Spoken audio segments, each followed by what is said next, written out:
So you're wondering what this is about? Well, it's a simple tool that I've written for myself to get my head around 3D CSS. There's lots of documentation out there, but it can be quite daunting, so I just wanted to have something visual, and I share that with you right now.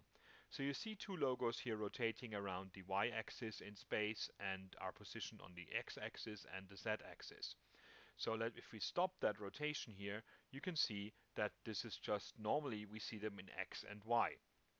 If I tilt the cube though that they're on, then I can also see the z-axis and these images get skewed and there's all kind of cool thing going on. We also have perspective that you can play with. This gets smaller. Further towards you, the smaller it is, so that looks rather buggy. So always have something like in between 500 and 1000 here, because otherwise it might get messy and people get confused. So you can shift things around, you can rotate things around these three axes, and you can actually position the logos. So what I wanted to have was something like this, a bit tilted in space, but the logos also tilted on the top and the bottom. So what I do here is actually tilt this in 40 degrees and tilt the other one in 40 degrees, and then we have a cube that is actually, whoops, that's shifting it.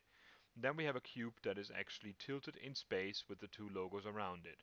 As you can see, the X, Y, and Z here also allows you to shift the things in space. So if we want to put them closer together, then instead of 100, we can do actually a 50 here.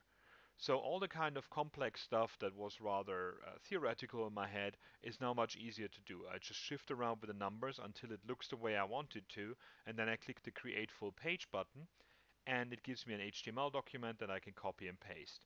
Right now this works in Firefox Aurora and it works in Chrome and WebKit of Safari, but I also put the other ones in there because Opera and Microsoft and other browsers might catch up in the future, so it's a good thing to put them in there.